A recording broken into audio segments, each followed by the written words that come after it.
Surtout qui ont plus soif de la parole pour qu'ils soient bénis par toi au nom de Jésus. Amen. Nous sommes en train de venir très bien avec la série de la conférence. Et hier, nous avons eu la conférence intitulée La bénédiction de quoi? De l'amour. Et nous avons trouvé que nous ne pouvons pas chaque fois voir toutes les choses dans ce côté négatif. Il faut aussi essayer même de voir des choses d'une façon positive. C'est pourquoi nous avons trouvé que même Dieu lui-même, lorsque il a trouvé que l'homme vient de pécher, l'a envoyé pour protéger l'arbre de vie, afin que l'homme ne puisse plus toucher, mentir et vivre éternellement dans la souffrance. Dieu a même trouvé que si l'homme mourait avec espoir, l'homme meurt avec espérance, l'homme meurt en Christ, il se repose de ses œuvres. C'est ça le résumé du message hier. Ce matin, je voudrais que nous puissions commencer un autre terme.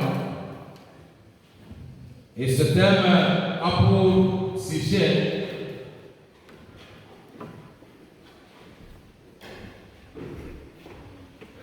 peut-on résister au miracle? Peut-on résister à quoi? Au miracle. Lorsque nous voyons autour de nous, nous remarquons qu'autour de nous, réellement, le monde actuel a besoin de miracles suite aux multiples difficultés de la vie. Les étudiants veulent réussir miraculeusement, n'est-ce pas? Les autres veulent trouver du boulot, pas n'importe quel boulot, mais un bon boulot. Les autres encore, ils veulent trouver des bons partenaires dans de la vie. Les gens veulent avoir de l'argent miraculeusement. Ainsi, certains veulent aussi des féticheurs pour se maintenir dans les postes. D'autres veulent monter les grades et accéder au poste de commandement. Ceux qui manquent la foi veulent en avoir. Les malades veulent guérir. Les locataires veulent construire des maisons propres à eux. Ceux qui voyagent veulent s'assurer qu'ils vont arriver sains et saufs. Les autres encore veulent être célèbres, comme les joueurs, les médecins, les pasteurs, les prêtres, les ingénieurs, ainsi de suite. Les autres aussi aiment voir leur mort ressusciter. Le diable, connaissant tout cela, il connaît les besoins de l'homme. Le diable fait faire tout pour séduire le monde, surtout pendant ces derniers temps. L'Église a une mission. Et la mission de l'Église, c'est d'avertir le peuple de Dieu afin de se préparer, afin de se démarquer lorsque le diable verse ses miracles sur la terre. Qu'est-ce que nous avons prévu pour aujourd'hui? Qu'est-ce que l'Église a prévu pour vous? Qu'est-ce que l'Église souhaite que vous puissiez faire? Ce matin, nous voudrions répondre à 3 questions. Et la première question, nous voulons réellement connaître la tromperie de Satan à la fin des temps. Et puis, nous allons voir comment distinguer les faiseurs de miracles, celui qui est envoyé par Dieu et celui qui est envoyé par Satan. C'est ainsi que nous allons voir comment nous pouvons distinguer le vrai du faux prophète. Et nous allons maintenant voir aussi quel comportement nous pouvons prendre, nous en tant que membres de l'Église d'aujourd'hui. Tromperie de Satan à la fin des temps. Quand nous lisons en Jean, le chapitre 8, le verset 44. La Bible dit que vous avez pour père le diable et vous voulez accomplir les désirs de votre père. Il a été meurtrier dès le commencement et il ne se tient pas dans la vérité parce qu'il n'y a pas de vérité à lui. Lorsqu'il profère le mensonge, il parle de son propre fond car il est menteur, il est père des mensonges. Le diable, il semble être avec l'homme, mais au fond de lui, il y a toujours le mensonge. Le diable est le père du mensonge dès le commencement. Et vous allez voir qu'il a commencé son mensonge très loin. Quand nous lisons la Bible, nous voyons qu'il a trompé les tiers d'anges. Et c'est là quand nous lisons en Apocalypse, le chapitre 12, le verset 3 à 4, nous voyons que ici, un autre signe paraît encore dans le ciel. Et voici certains grands drapeaux rouges. Et il y a cette tête de licorne. Et sur cette tête, 7 diadèmes. Ça, c'est Satan lui-même. Satan entraînait le tiers des étoiles du ciel et les jetait sur la terre. Les étoiles sont les anges. Et ici, Satan a entraîné le tiers d'anges du ciel et il les a précipités sur la terre. Ça, c'est le diable qui a su tromper même les anges. Le diable n'a pas trompé seulement les anges, il a trompé nos parents au jardin d'Éden. Et comme nous lisons en Genèse, le chapitre 3, le verset 4 et 5. Alors le serpent dit à la femme, vous ne mourrez point. Le grand mensonge du diable, dès le commencement, c'est ça. Et comme tout le monde aime la vie, quand quelqu'un vous dit que vous n'allez pas mourir, et si j'annonce ici église, vous mourrez éternellement, vous ne mourrez pas, vous allez vivre éternellement. Tout le monde dit amen, n'est-ce pas? Parce que nous aimons la vie, nous aimons vivre. Dieu sait que les jours où vous en mangerez, vos yeux s'ouvriront et que vous serez comme des riz, connaissant les biens et les mal. Et l'homme dit non. C'est que Dieu nous a caché quelque chose de meilleur. Il ne veut pas que nous puissions explorer le monde, que nous puissions vivre les miracles, faire des miracles, être plus intelligents. Et le diable a trompé l'homme. Et nous allons voir qu'à travers même l'histoire, la majorité des rois s'entouraient de faiseurs de miracles. Vous allez voir par exemple le Pharaon en Égypte. Quand vous lisez l'histoire d'Égypte, vous constatez que lorsque vous lisez en Exode, le chapitre 7, le verset 10 à 13, Moïse et Aaron allèrent auprès de Pharaon. Et ils firent ce que l'Éternel avait ordonné. Aaron jeta sa verge devant Pharaon et devant ses serviteurs, et elle devint un serpent. Le serpent était le bâton d'Aaron qu'il a jeté. Et la Bible dit que ce bâton s'est transformé en quoi? En serpent. Mais Pharaon appela les sages et les enchanteurs et les magiciens d'Égypte, et aussi en fit longtemps par leur enchantement. Ils jetèrent tous leurs verges et elles devinrent des serpents. Je pose la question. Ces sages-là, les enchanteurs-là, les hommes de Pharaon, qui ont jeté aussi leurs bateaux, et ces bateaux étaient devenus des serpents. Ce miracle est venu de lui. Qui a opéré ce miracle? C'est Satan lui-même. C'est que Satan aussi peut faire comme Dieu. Maintenant, la Bible dit, les serpents maintenant, la verge d'Aaron engloutit leurs verges. Voilà la différence. Maintenant, Dieu pour montrer sa puissance, la verge d'Aaron a englouti, a avalé la verge, les verges déjà de Pharaon. Même en malgré ça, la Bible dit que le cœur de Pharaon s'endurcit. Et il n'écouta point Moïse et Aaron selon ce que l'Éternel avait dit.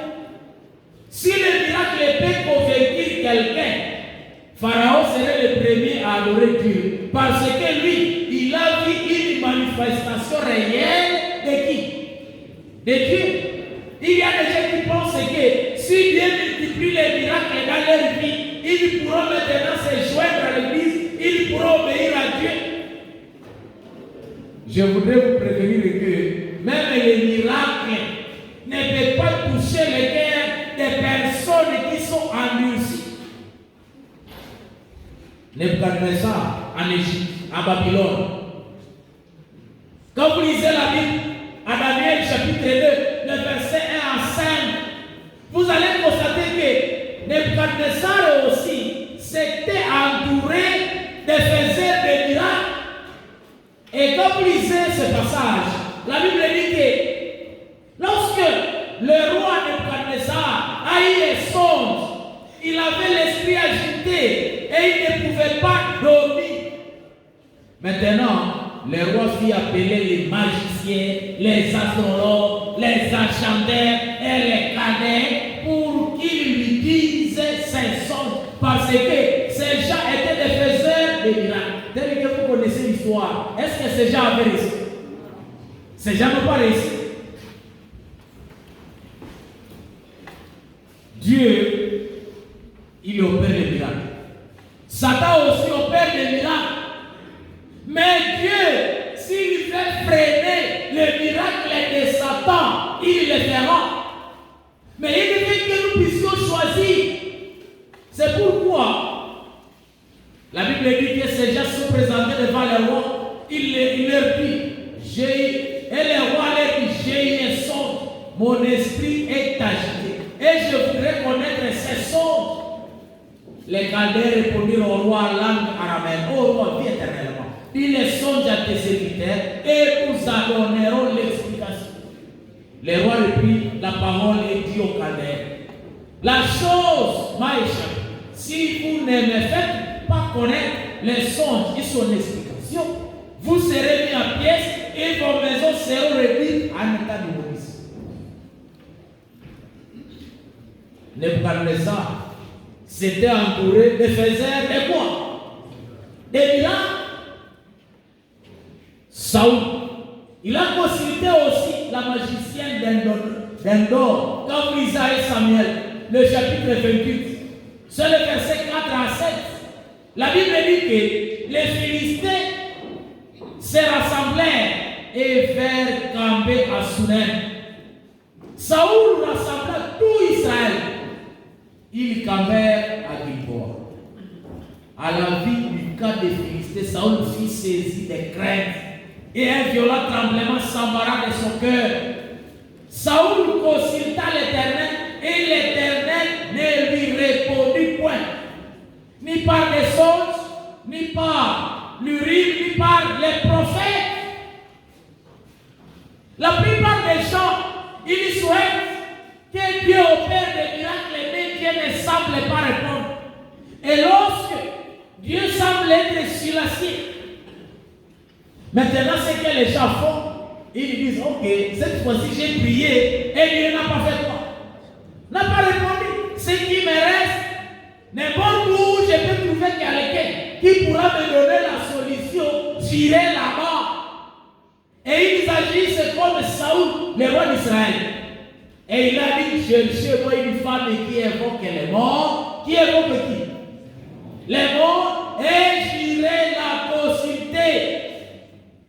Ses serviteurs lui disent, voici à Endor, il y a une femme qui évoque les morts. Celui qui évoque les morts, il est quelque part. Comme l'entourage de Saoul, je sais que parmi nous ici aussi, il y a ceux-là qui connaissent là où il y a des féticheurs.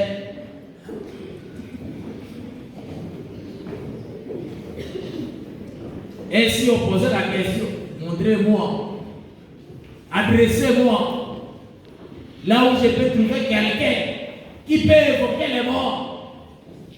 Oh non, venez, je vais t'orienter. Les gens qui entouraient Saoul connaissaient. Et je me suis posé la question, est-ce que peut-être même ces gens aussi n'allaient pas là-bas cacher pour poster cette femme?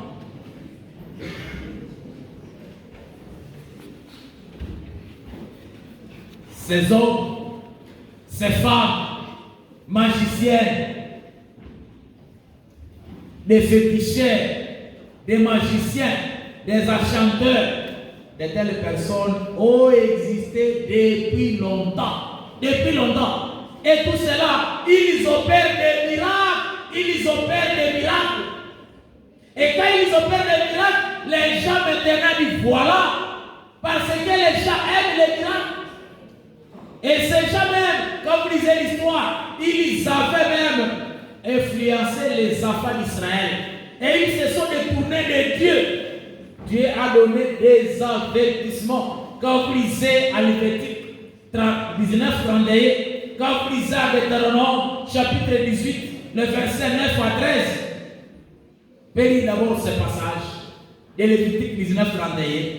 Dieu qui dit, ne vous tournez point vers ceux qui évoquent les esprits, ni vers les devins, ni ne les recherchez point, de peur de vous souiller avec eux. Je suis l'Éternel, votre Dieu. Amen. Ne consultez pas ces gens-là. Ce sont des menteurs. Ces gens, ce sont des sataniques.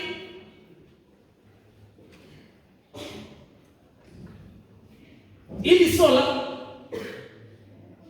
Ils troublent les lèvres de Dieu.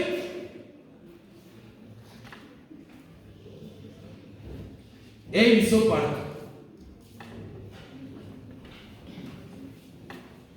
Maintenant, à la fin des temps, le pouvoir de Satan de tromper par les miracles va doubler pour nous arracher entre les mains de qui? De Dieu. Jésus-Christ a prédit cela pour que les enfants de Dieu puissent maintenant se mettre à garde contre les faiseurs de miracles, parce que toute église, tout prédicateur va vouloir prêcher accompagné de quoi? Des miracles. Et les gens, comme ils ont beaucoup de problèmes, ils diront, voilà Christ, voilà les prédicateurs. Et Jésus, quand ils sont à Matthieu, le chapitre 24, le verset 5, le verset 11 et le verset 24, Jésus a parlé de cela. Dans le chapitre 24 de Matthieu, vous allez constater que c'est le message qui est abondant, qui abonde. Et Jésus a commencé son discours en disant, car plusieurs viendront sous mon nom en disant, c'est moi qui suis qui? Le Christ. Ils séduiront beaucoup de gens. Et quand vous lisez le verset 11, toujours le même chapitre, plusieurs faux prophètes s'élèveront et ils séduiront beaucoup de gens. C'est Jésus-Christ qui répète la même chose. Et encore au verset 24, il répète, car il s'élèvera des faux Christ et des faux prophètes. Ils feront des grands miracles, des grands prodiges. Et au point même de séduire, s'il est possible, même dit, même les élus, c'est-à-dire même les adventistes du 7e jour, même les pasteurs, même les directeurs de Dorcas et du ferme, quoi? Même les Giala, même les étudiants de Libilou, ces gens, il faut les arracher dans les mains de Dieu. C'est pourquoi Jésus-Christ a donné un avertissement, il dit sa garde, pour montrer que ce point, ce n'est pas pour les gens qui sont faibles dans la foi. Même c'est pour les gens qui se disent forts dans la foi, parce que nous tous, nous avons besoin de miracles. Vous avez multiples besoins tels que vous êtes là-bas. Vous avez multiples prières, vous avez multiples requêtes. Nous avons même prié pour vous. jusqu'à maintenant, il y a d'autres personnes, depuis qu'ils ont commencé à mettre leurs requêtes dans cette boîte, depuis qu'ils sont arrivés ici, rien n'est fait. Aucune solution. Il y a beaucoup de gens, l'année passée, ils ont prié, l'année antérieure, ils ont prié, même cette année, ils ont continué à prier, pas de solution. Maintenant, si quelqu'un arrive et dit, moi je vais te faire la solution, tu vas refuser. Tu vas refuser. Tu as perdu même beaucoup d'argent, tu as même dépensé, tu as placé un bon moment, tu as attendu longuement, mais quelqu'un te dit, ça c'est très simple. J'ai croisé un membre de l'église qui me dit, pasteur, nous sommes déjà perplexes. Un membre d'une autre église est là, église qui fait des miracles, est arrivé ici. Et il m'a posé la question, dis-moi si réellement votre pasteur a déjà même accompli un miracle à votre présence. Même réveiller quelqu'un qui a la malaria, est-ce qu'il l'a déjà fait? C'est le malaria. Et le membre dit, c'est comme si non.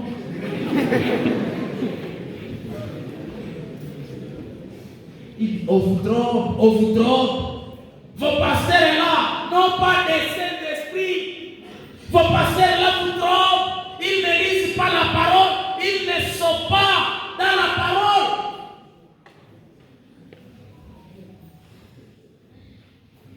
Un autre membre me dit non. Pasteur, tel cas il prie, moi je tremble. Mais quand vous priez, je ne tremble pas parce que vous n'avez pas de Saint-Esprit.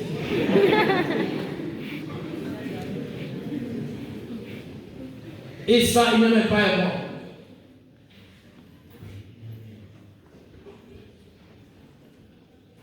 Alors je lui ai posé la question. Maintenant, qu'est-ce que tu passes? Maintenant, qu'est-ce que tu passes? Moi, quand je n'ai pas de Saint-Esprit, et les autres ont le Saint-Esprit, qu'est-ce que tu passes maintenant? Et voilà la stratégie de Satan. Il fera en sorte que vous puissiez même douter de nous quand nous vous livrons la parole telle qu'elle est dans la Bible. Et maintenant, la Bible dit à 2 Corinthiens chapitre 11, verset 14. Cela n'est pas étonnant, puisque Satan lui-même se déguise en ange de quoi? Satan vient comme un ange de lumière et tout le monde pense que non, c'est un véritable serviteur de Dieu, c'est un véritable serviteur évangéliste. D'ailleurs, il est pasteur comme toi, il a aussi étudié la théologie comme toi, et d'ailleurs. Et ça, c'est pour que la personne puisse avoir confiance et vouloir me convaincre qu'elle n'est pas égarée. Ça, c'est le plan de Satan. Parce que les gens aiment les miracles. À la fin des temps, il y a une coalition.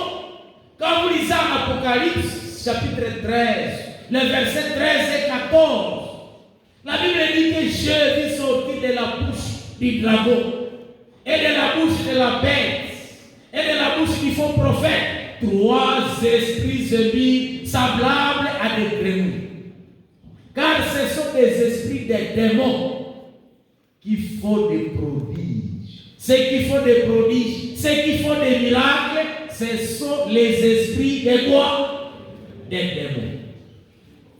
Et qui vont vers les rois de toute la terre, afin de les rassembler pour les combats du grand jour du Dieu Tout-Puissant. Le diable est capable de faire tout. Il envoie ses démons partout pour opérer des miracles. Et les gens qui coopèrent avec les démons, ils peuvent faire des miracles. Et les gens vont penser que ce sont des véritables miracles. Dans le livre Message choisi, volume 2, page 47 à 49, vous allez lire même à la maison. Il est dit que dans les derniers jours, l'ennemi de la vérité présente produira des manifestations de l'esprit propres à égarer ceux qui sont prêts à s'embarrer de tout ce qui est nouveau et étrange. Dans le livre Maranathe, page 208, il est dit, Satan cherchera séduire même les élus. Il prétendra être le Christ, le grand médecin. Il fera tomber le feu du ciel à la vie de tous pour prouver qu'il est Dieu. Et maintenant ici, des malades seront guéris en notre présence. Des miracles se réaliseront sous nos yeux. Des miracles qu'on ne peut même pas dire. Quelqu'un qui était malade, et le malade dit, je viens d'être guéri. Quelqu'un qui vient de laisser les béquilles, qui peut douter de ça. Quand il commence à marcher avec ses deux pieds, alors qu'il ne marchait pas comme ça depuis sa naissance, Satan va opérer des miracles terribles. Est-ce qu'un handicapé, celui qui est montant, est-ce que réellement il peut refuser s'il trouve quelqu'un qui lui dit je vais prier pour toi et tous les deux pieds vont s'allonger, tu vas commencer à marcher aussi comme les autres? Qui peut refuser tel miracle? Vous avez vu les sourds muets ici. Qui peut refuser un miracle? Quelqu'un qui n'avait jamais parlé depuis sa naissance, maintenant quelqu'un, je prie et cette personne parle. Et vous voyez votre enfant parler, vous commencez à parler sans interprète. Quel miracle? C'est une joie ou bien c'est un son de larmes? N'est-ce pas une joie? Dans le livre Message choisi toujours, page 62, 61, bientôt aura lieu des événements merveilleux auxquels Satan aura participé d'une manière directe. Si le diable a participé d'une manière indirecte en envoyant ses démons, mais lui-même sera dans les combats. C'est-à-dire les mauvais esprits, rendront les gens malades par leurs maléfices.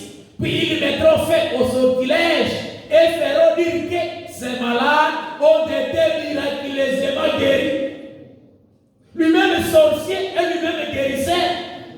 C'est pourquoi il faut même tirer attention à certaines personnes. Quand vous tombez malade, la personne est voulue. C'est comme si vous avez avalé les poissons.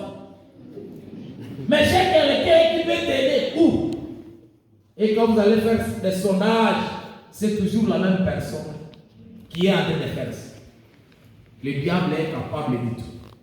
Et il est déjà révélé qu'à la fin des temps, de telles manifestations, de telles pratiques seront tellement fréquentes pour que les gens acceptent que Dieu ne s'inquiète pas de nous, mais celui qui s'occupe de nous, c'est le diable, c'est celui qui est ici parce que lui-même se nomme prince de ce monde. Les adventistes du 7e jour seront mis à l'épreuve par ces guérisons similaires. Même les gens qui se disent adventistes, eux aussi, ils seront dans la tentation et nombreux parmi eux, ils vont tomber. C'est pourquoi je vous dis que ça, ce n'est pas un message qui concerne seulement les païens, les autres. C'est un message qui nous concerne tous. C'est pourquoi quand vous lisez les événements des derniers jours, à la page 160, il est dit que des individus s'élèveront, prétendant être le Christ lui-même et réclamant les titres et les cultes qui reviennent au Sauveur du monde. Ils accompliront des guérisons miraculeuses. Ils affirmeront avoir des révélations du ciel, mais des révélations qui contredisent l'Écriture.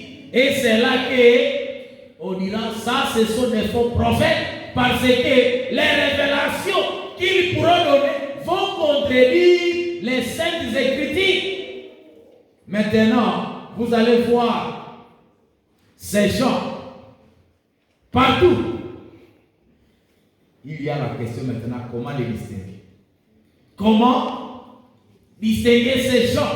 Comment distinguer les prophètes de Dieu des faux prophètes pendant les derniers temps? Quand vous lisez à Matthieu 24, 24, la Bible dit qu'il s'élèvera des faux Christ et des faux prophètes. Ils feront des grands prodiges et des miracles au point de séduire, s'il était possible, même les élus. s'élèvera des faux prophètes, cela montre qu'il y aura aussi des vrais prophètes de Dieu.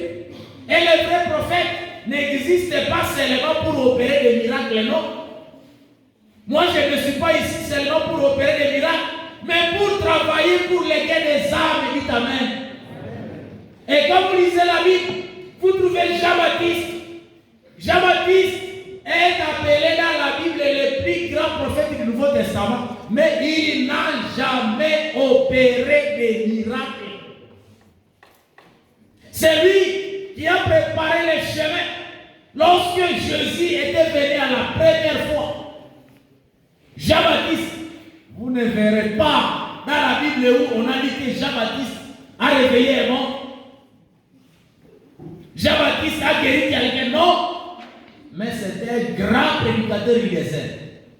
Et la Bible dit à Matthieu 11:11, je vous l'ai dit la vérité, parmi ceux qui sont nés de phare, il n'en a pas parmi de plus grand que Jean-Baptiste. C'est le ciel qui confirme cela que Jean-Baptiste est plus grand parmi tous ses prédécesseurs. Cependant, le plus petit dans le royaume de Dieu est plus grand que lui. Jean-Baptiste, le plus grand, n'a opéré aucun miracle. Voilà la réponse à donner.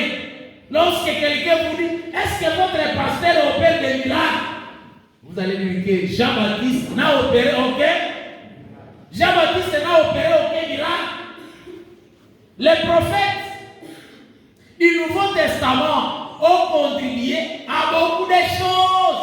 C'est à cause d'eux que nous avons le Nouveau Testament, que nous avons l'Église, et ils ont contribué à la formation de l'Église. Et comme vous lisez en Éphésiens, le chapitre 2, le verset 20, la Bible dit que vous avez été édifiés sur le fondement des apôtres et des prophètes.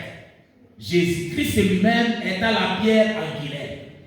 Si nous avons l'Église, cette Église se fonde sur l'enseignement des apôtres et l'enseignement des prophètes.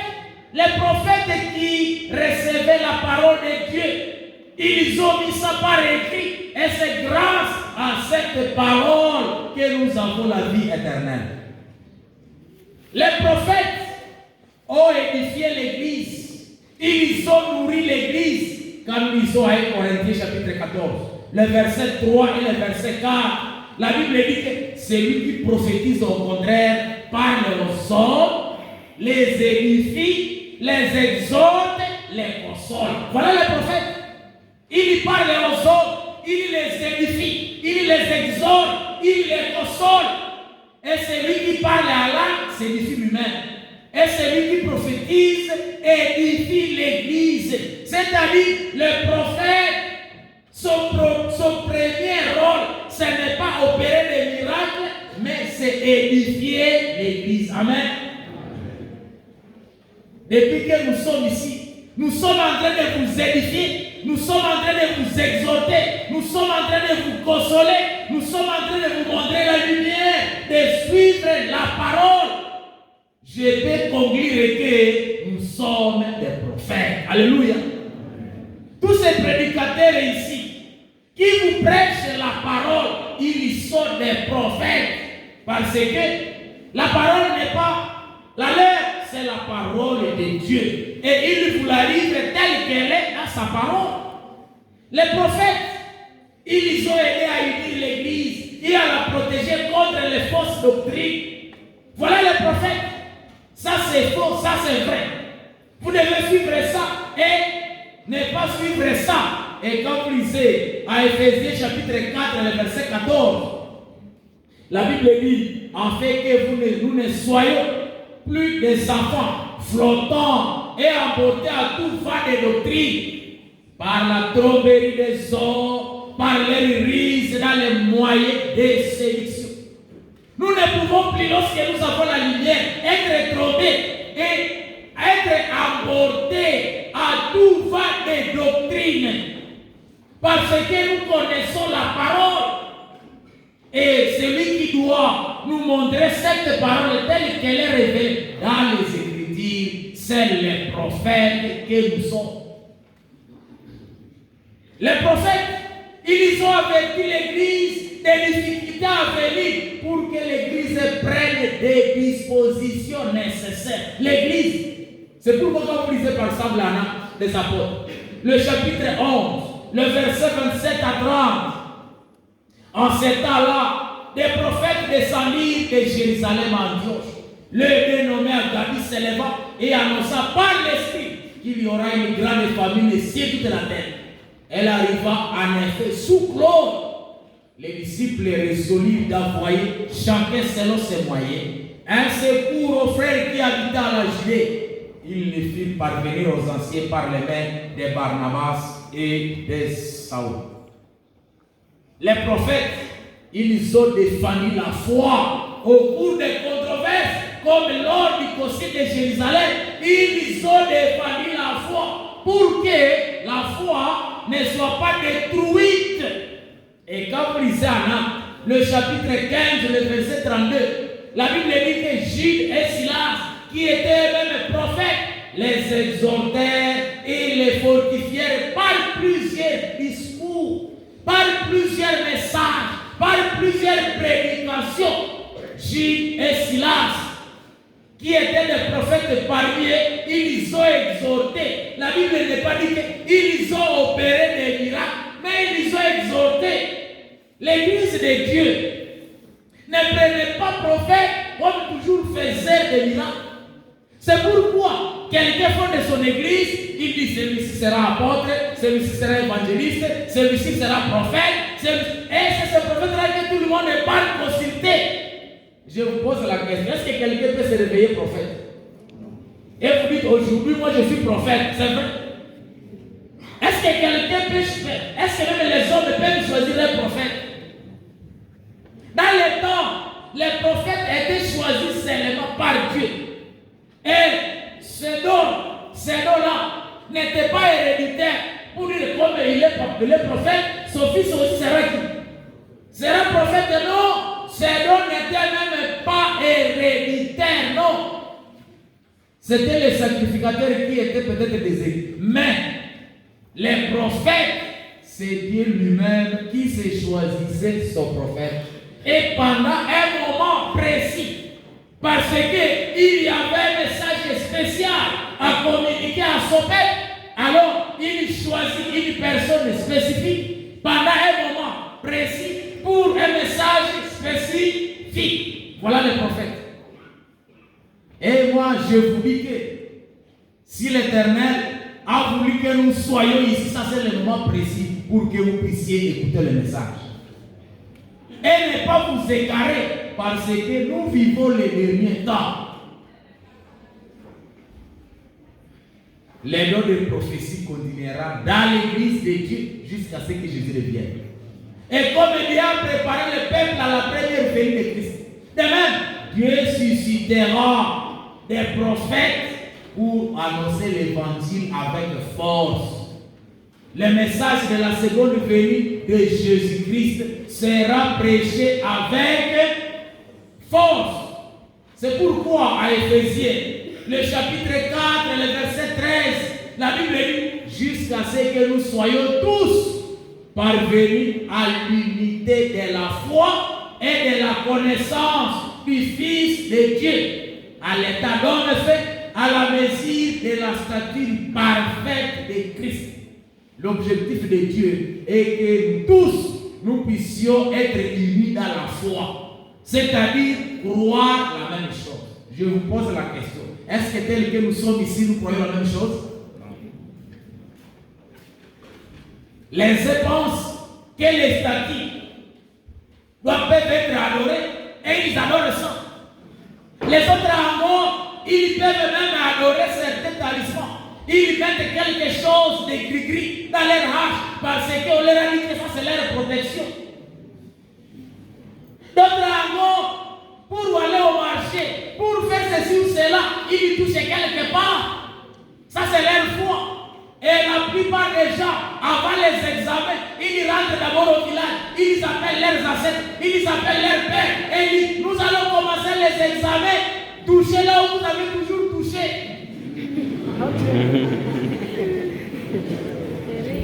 Et au lieu d'étudier, ils pensent que leur résultat viendra de ça.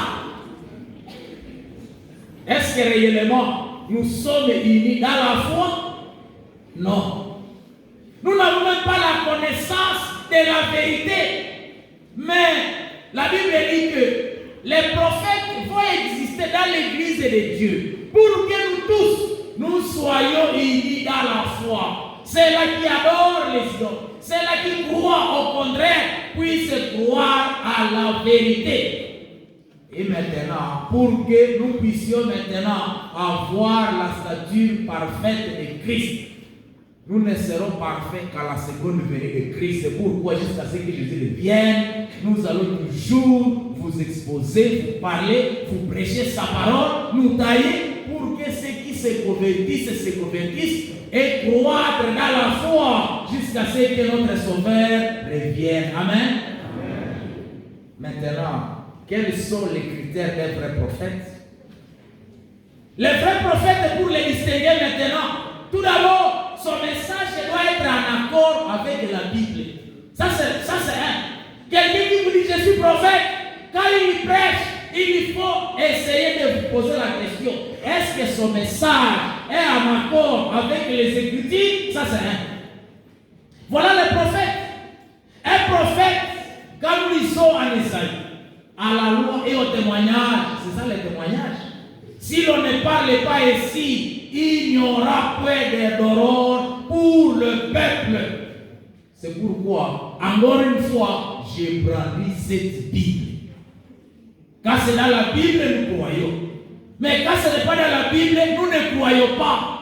Et j'interpelle tout cela, dont leur croyance ne se trouve pas dans cette parole, qu'ils s'amènent parce que quand ce n'est pas dans la Bible, c'est lui qui vous prêche, c'était faux prophète. Alléluia. Deuxième critère, la prédication d'un vrai prophète doit se réaliser. La prédication, quand il prédit quelque chose, ça doit se réaliser. Et quand nous lisons à Jérémie, le chapitre 28, le verset 9, la Bible dit, si un prophète prophétise la paix, c'est par l'accomplissement de ce qu'il prophétise et qu'il sera reconnu comme véritable envoyé de l'Éternel. Lorsque ça s'accomplit, alors il a envoyé l'Éternel. Mais quand ça ne s'accomplit pas, il ment. C'est pourquoi quand nous lisons à l'Éternel, le chapitre 18, le verset 21 à 22, le verset 10, peut-être qu'il a dit dans ton cœur, comment connaîtrons-nous la parole que l'Éternel n'aura pas dit? C'est ça la question. Comment je vais savoir que cette parole n'est pas pour l'Éternel? Quand ce que dira le prophète n'aura pas lieu et n'arrivera pas, ce sera une parole que l'Éternel n'aura pas dite. C'est par audace que le prophète l'aura dit. N'aie pas peur de nous. Il y a des gens qui se réveillent et ils commencent à prédire, il a dit des aventures. Ils se disent des prophètes pendant les élections. Ils s'aventurent à dire qu'il y a des choses sur le gouvernement, sur la nature, sur ceci ou cela. Mais c'est le contraire qui se vit. Ce sont des faux prophètes. Et il y a beaucoup de gens, beaucoup de gens, des faux prophètes. Je me souviens quelqu'un à qui on est allé consulter, c'était des creuseurs d'or. Ils sont allés consulter et soi-disant prophètes. Et il va dire, amenez-moi ça, amenez-moi ceci, amenez-moi ceci. Vous allez trouver beaucoup d'or là-bas. Et lui-même a même précisé, allez de ce côté-là. À la fin des temps, beaucoup de mois après, ces gens n'ont rien. Ils sont allés chez les prophètes, rembourse tout ce que nous avons dit. Rembourse ça. Parce que toi tu es faux prophète. Et vous allez voir que les soi-disant prophètes, la plupart de ces gens, les miracles tournent toujours sur le matérialisme. Les miracles tournent toujours sur les avoirs. Tu auras ça, tu auras ça, tu auras ça. Et tout le monde dit Amen, Alléluia. Essayez de les suivre. Même à la radio, essayez de les suivre. Essayez de voir comment ces gens préparent les gens pour le second retour de Jésus. Ils n'en parlent même pas. Ce sont des prophètes mondains. Et comme les gens sont des matérialistes, les gens aiment l'argent, les gens aiment les titres, les gens aiment le pouvoir, les gens aiment la réussite. Vous allez voir que ces gens ont beaucoup d'années. Et quand vous entendez des milliers ici, vous allez voir que les gens sont trompés à masse. Les prophètes de Dieu, ils doivent reconnaître et confesser l'incarnation de Christ. Reconnaître Christ. La Bible dit, en Jean chapitre 4, verset 2 à 3, reconnaissant ceci l'Esprit de Dieu. Tout esprit qui confesse Jésus-Christ, venu en chair et de Dieu. Et tout esprit qui ne confesse pas Jésus n'est pas de Dieu. C'est celui de l'Antéchrist dont vous avez appris la venue et qui maintenant est déjà dans le monde. Quelqu'un qui vous dit qu'il est prophète, mais vous le voyez, il commence à dire non, Jésus-Christ, c'était un homme qui était venu. D'ailleurs, c'était un prophète, il n'est pas égal à Dieu. Oh, menteur. Un prophète doit confesser l'enseignement biblique sur l'incarnation de Jésus. Jésus qui s'est fait homme, il a vécu parmi les hommes pour nous sauver. On doit croire, les prophètes doivent croire en sa divinité. Les prophètes doivent croire à son sacrifice sur la croix pour le pardon de nos péchés. Ça, c'est le prophète. Et c'est ce Jésus-là que je vous apporte, celui qui vous pardonne vos péchés. Celui qui est mort à la croix, et celui qui est au ciel pour intercéder pour vous, et celui qui viendra bientôt. C'est ce qu'il nous a dit. Quand nous lisons en Jean chapitre 14, verset 1 à 3. Quand un vrai prophète, il doit porter des beaux fruits.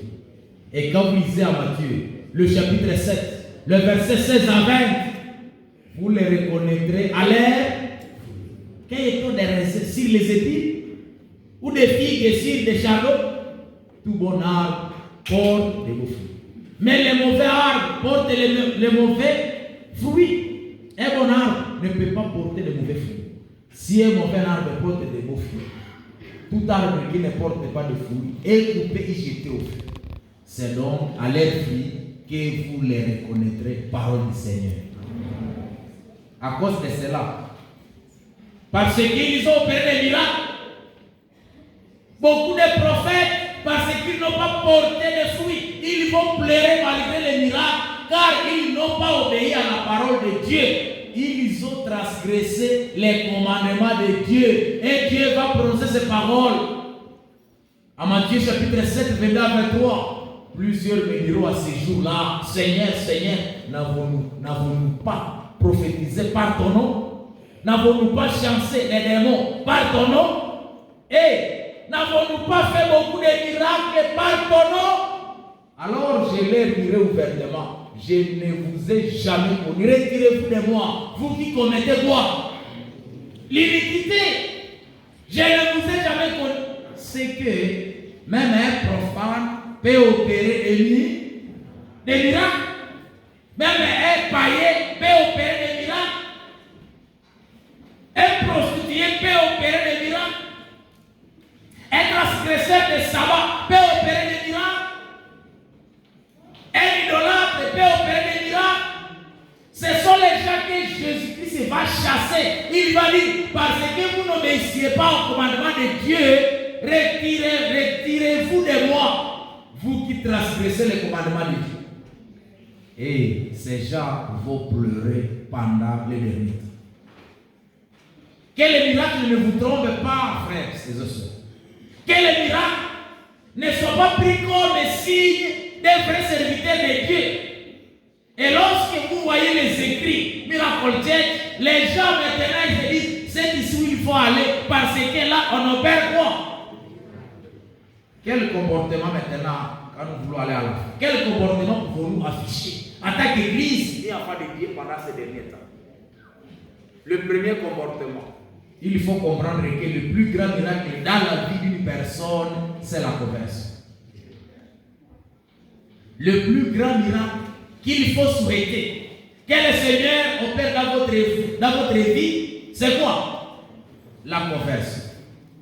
Quand nous lisons à Matthieu, le chapitre 12, le verset 38 à 41, Matthieu 12, 38 à 41, la Bible dit, alors quelques-uns des scribes et des pharisiens prirent la parole et dit, Maître, nous voudrions te voir faire un miracle. Nous voudrions te voir faire quoi? Il leur répondit, une génération méchante qui a du terre demande un miracle. Il ne lui sera donné notre miracle que celui du prophète Jonas.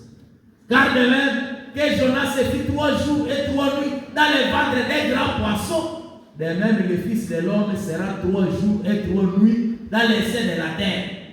Les hommes de Ninive s'élèveront au jour du jugement avec cette génération et la condamneront parce qu'ils se repentirent à la prédication de Jonas. Et voici, il y a ici le plus grand de qui? Que Jonas. Jésus ne faisait pas de propagande dans ce miracle, mais il visait le cœur et la gloire de qui? De Dieu. Pourquoi? Les gens qui ont sollicité le miracle, Jésus leur a donné le miracle de Jonas. Vous savez que Jonas, il a passé 3 jours dans les ventres du poisson, n'est-ce pas? Et directement, quand il est arrivé à Ninive, la Bible dit que les gens de Ninive, quand ils ont appris cela, tous s'étaient convertis. Amen. Nous avons celui qui a passé 3 jours dans les seins de la terre. C'est qui? Quand vous apprenez ce qu'il a fait, et quand vous apprenez qu'il est ressuscité, quand vous apprenez comment il a porté nos péchés, quelle est votre attitude? C'est pourquoi le plus grand miracle que Dieu, que le Seigneur puisse opérer dans l'église de Dieu, c'est la conversion de tout un chacun. Quand vous vous convertissez et vous revenez au Seigneur, voilà le plus grand miracle. Alléluia. Les gens là qui veulent que le Seigneur opère des miracles dans leur vie, ce sont ceux-là qui viennent à Christ quand ils laissent tous leurs fardeaux de péché, quand ils se repentent, quand ils se disent Seigneur, ta parole est certaine, et ils se disent à partir de maintenant nous voulons te suivre. Et lorsqu'ils acceptent même le baptême, que tout le monde est en train maintenant de refuser. Lui dit non, moi j'accepte. Et la personne est là qui accepte. La Bible dit que ça c'est un miracle. Et la Bible même dit que comme nous avons Christ, les gens de Ninive vont eux-mêmes nous juger. Parce qu'ils ont cru à la prédication d'un homme, Jonas. Mais nous avons Christ. Nous avons la révélation de sa parole.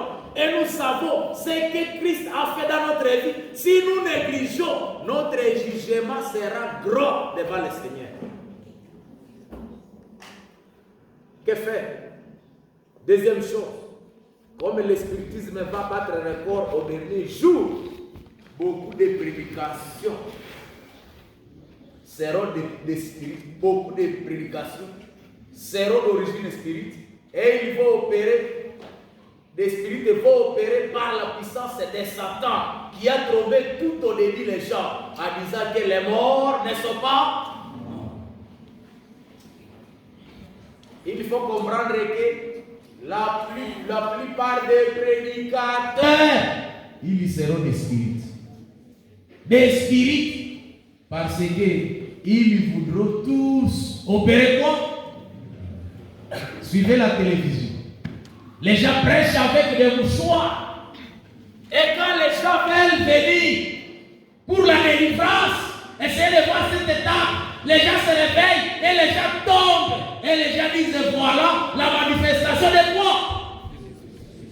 Maintenant, un certain mouloir qui prêche, les gens ne tombent pas. On dit non, on n'a pas ouah.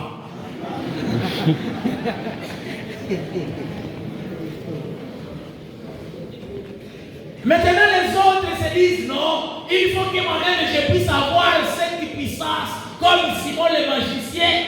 Et il pose la question, que faire? Maintenant, les gens là disent venez, les païens là disent venez, nous aussi nous allons t'enrôler. Et les gens se promènent avec la Bible, comme Jésus aussi avec la Bible, avec des cravates, avec des souliers pointus. Parce que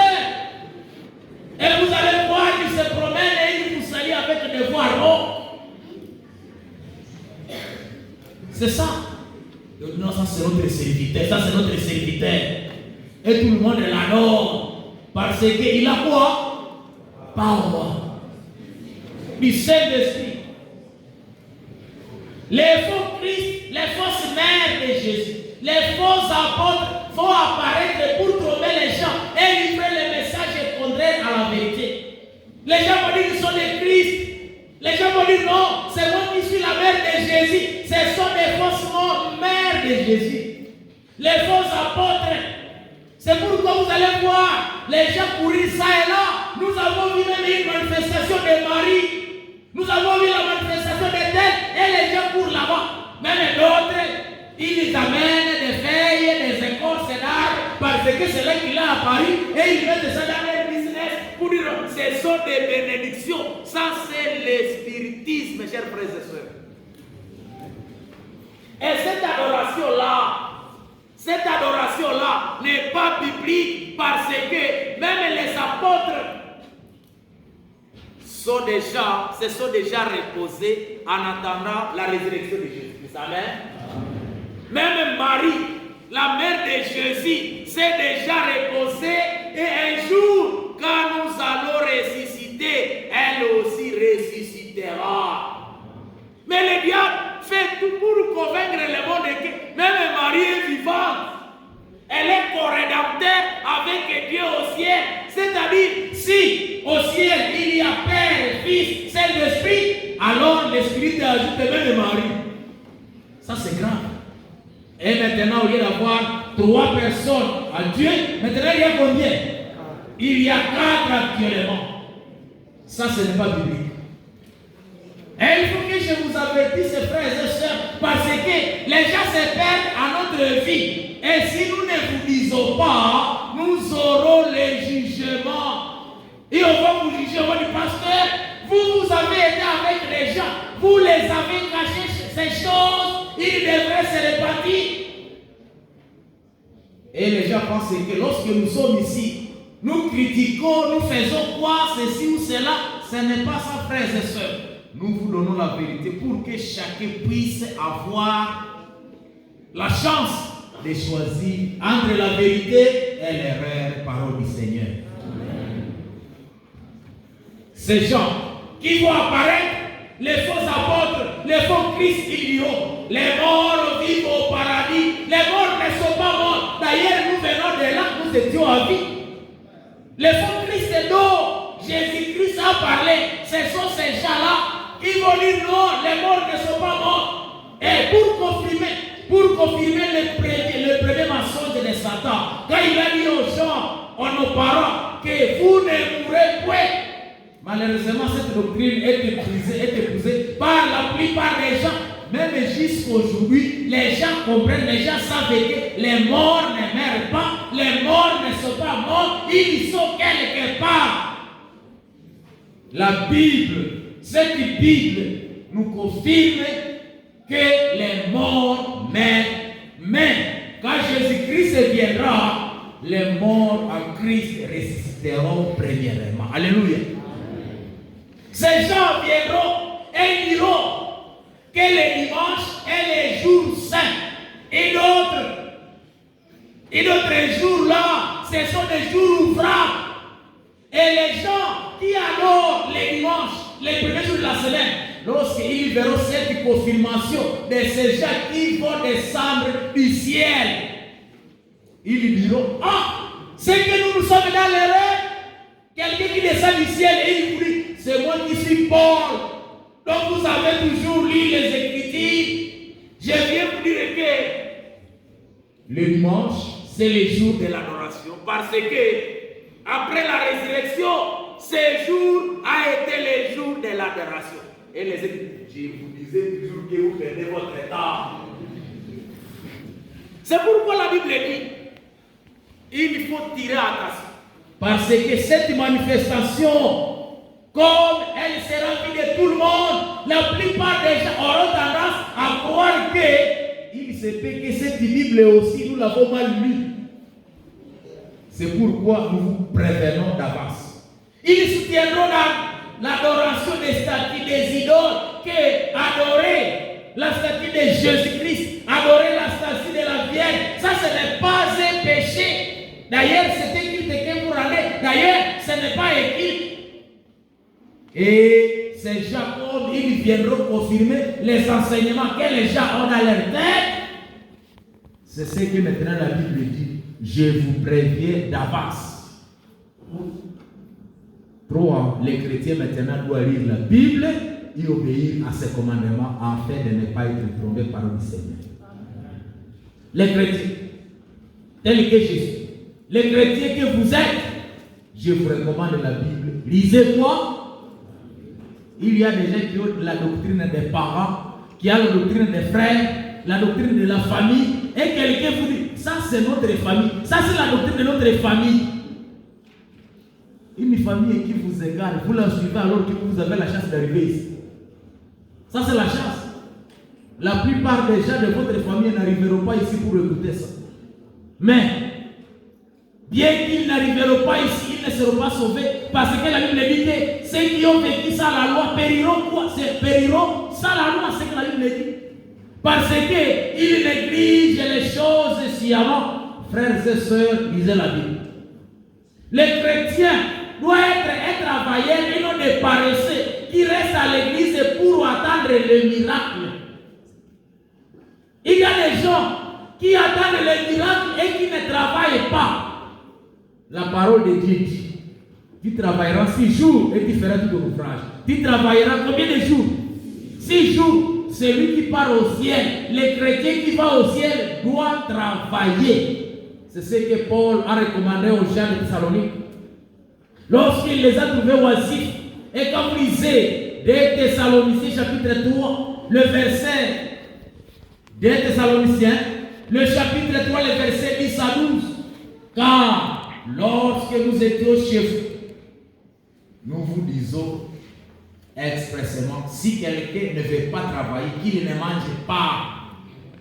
Nous apprenons cependant qu'il y a parmi vous quelques-uns qui vivent dans les désordres, qui ne travaillent pas, mais qui s'occupent des fidélités. Quelles sont ces fidélités? Passer des nuits dans des églises, en train de prier. Et vous allez voir que quelqu'un même risque de mourir à cause de manquer de vitamines, les sangs sèches, donc anémie, tout ça. Nous évitons ces gens-là et nous les exhortons par le Seigneur Jésus-Christ à manger leur propre pain en travaillant paisiblement par le Seigneur. Les chrétiens ne doivent pas être oisifs. Les chrétiens doivent prendre Saoul et travailler. Et le 7e jour, il viendra adorer le Seigneur. 5. Les chrétiens doivent être prêts à aller à l'hôpital et utiliser les remèdes simples pour sa guérison. Il y a des gens, au lieu d'aller à l'hôpital, au lieu de prendre les médicaments, ils disent, pasteur, priez pour. Et quand on dit, avaler les médicaments, non, pasteur, toi tu n'as pas de foi. Je sais que la prière va faire prier pour moi. Moi, je vais guérir sans médicaments. Ça, ce n'est pas la foi de la Bible. Quand vous lisez la Bible à Ésaïe 38, 21, la Bible dit, Ésaïe avait dit qu'on apporte une masse de figues et qu'on les étende sur l'ulcère. Et Ézéchias vivra, parole du Seigneur. Ézéchias, celui qui était tombé malade, et le Seigneur lui a dit qu'il mourra. Ézéchias, après avoir pleuré, Dieu a encore envoyé son prophète. Allez lui dire qu'il va vivre. Et je lui ai ajouté combien? 15 ans. Mais pour qu'il guérisse, voici le message. On apporte une masse de figues, les feuilles, et qu'on les étende sur l'ulcère. Et Ézéchias va faire quoi? Ça, ce n'est pas Dieu. Dieu qui applique les médicaments, Dieu qui avait pris même la roue pour ouvrir les yeux de l'aveugle. Maintenant, un quelqu'un qui a été créé, il dit non, moi je vais guérir, je serai guéri miraculeusement. Allez à l'hôpital. Amen. Allez où? Même les médicaments là, quand ça vous guérit, ça c'est un miracle. Les feuilles ne peuvent jamais guérir sans la force de Dieu. Les médicaments là ne peuvent rien faire sans la force divine. Mais Dieu nous recommande d'aller à l'hôpital. C'est pourquoi être à l'hôpital n'est pas un signe de manque de foi. Non. Il y a des gens qui disent, même les pasteurs, lui aussi, il part à l'hôpital. Il ne peut pas prier pour que les choses se passent. Quand j'arrive à l'hôpital et qu'on me donne les médicaments, je guéris, ça c'était miracle. C'est pourquoi les infirmiers qui sont ici, les médecins qui sont là, c'est là qui prennent les médicaments et c'est là qui donnent les médicaments aux malades. Ils doivent avoir des mains sanctifiées parce qu'il faut le travail de Dieu. Alléluia. Vous n'êtes pas de n'importe qui, vous êtes des serviteurs de Dieu. Et même avant de donner les médicaments aux malades, vous attaquez infirmiers, attaquez médecins, dites aux malades, prions d'abord. Et quand vous priez, vous dites, Seigneur, je donne ces médicaments à ces malades. Je sais que c'est toi qui guéris, mais à travers ces médicaments, que tu agisses pour que les malades guérissent. Au nom de Jésus, amen. Et tu avales ça. Et il avale. Et après avoir avalé, vous allez voir que le malade va guérir. Et le miracle va sauver. Mais ces gens, ils font ce travail ne sachant pas ce qu'ils sont en train de faire. 6. Comprenez que l'œuvre de Dieu est toujours caractérisée par le calme et la dignité et non des bruits et des diverses manifestations de soi-disant Saint-Esprit. C'est que vous devez comprendre, l'œuvre de Dieu est toujours caractérisée par le calme et la dignité.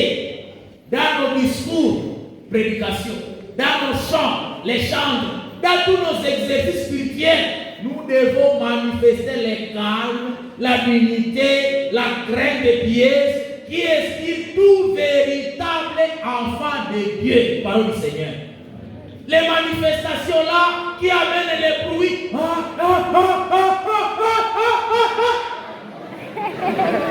Et dans les églises, vous allez vivre des bruits comme ça. Et les gens s'étonnent. Alors c'est quoi? Et tout le monde crie. Moi j'écris, je commence. Vous criez. Et on dit, oh, le Saint-Esprit descend. C'est comme ça que le Saint-Esprit descend. C'est comme ça que Jésus opère les miracles. Non. C'est ce que les gens sont en train maintenant de chercher, de rechercher parce que les gens aiment le bruit. Le sabbat en derrière, je priais à Moutembo avec un non-adventiste.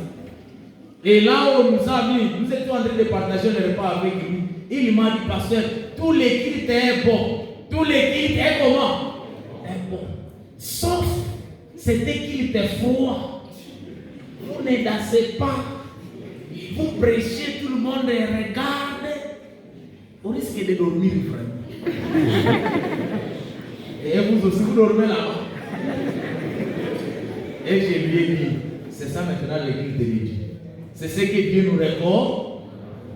Pasteur, il ne faut pas me bouger, paix pasteur. C'est pourquoi je voudrais que lorsque nous serons debout, nous tous nous puissions répéter cette prière et nous allons demander au pasteur Mondia de venir ici, il va prier pour nous. Chacun va adresser d'abord cette prière individuelle et nous aurons une prière collective et le serviteur de Dieu va adresser à l'Éternel. Lèvons-nous pour la prière et nous prononçons ces paroles.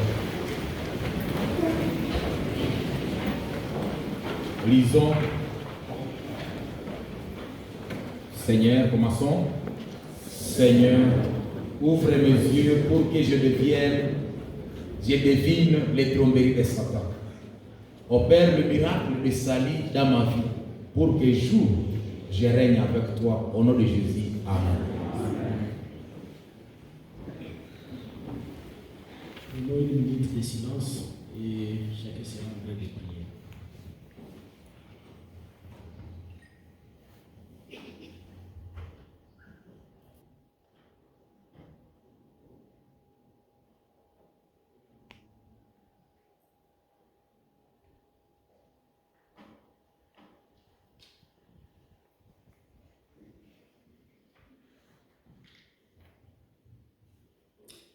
Dieu notre Père Céleste, nous nous humilions devant ton trône de grâce une fois de plus ce moment ici précis pour te remercier de ce que tu nous donnes ce moment, de pouvoir communier avec toi à travers ces messages qui nous interpellent, messages qui nous rappellent que nous sommes tes enfants. Et c'est toi qui opères des miracles dans la vie de chacun de nous ici. Tu viens de nous réveiller, nous pouvons marcher, nous pouvons venir t'adorer ici. Tout cela fait partie des miracles que tu opères à notre faveur. Mais malheureusement, nos yeux sont bandés et nous ne voyons pas ces miracles. Des fois même, nous ne les considérons plus comme miracles. Nous pensons que ce sont des choses qui sont déjà acquises dans notre vie. Et nous ne faisons plus attention à cela. Nous te prions de nous pardonner, de nous sanctifier, de nous purifier et aussi d'ouvrir nos yeux pour que nous puissions reconnaître les bienfaits que tu continues à faire dans notre vie et que nous ne puissions pas nous retrouver en train de louer le diable, en train de nous prosterner devant lui et en train d'accepter ces faux miracles qu'il opère pour séduire ton peuple. Ce matin, Seigneur, arrache ton peuple des griffes du diable pour que tu puisses les ramener à toi et que nous puissions te contempler et que nous puissions te suivre, que jamais nous ne puissions plus céder aux séductions du diable. Amen. Avec ces tentations, avec ces faux miracles. Amen. Sois avec nous, Seigneur, bénis ton peuple, sanctifie-nous dans le sang de Christ. Amen. Pour que nous puissions t'appartenir à jamais. Amen.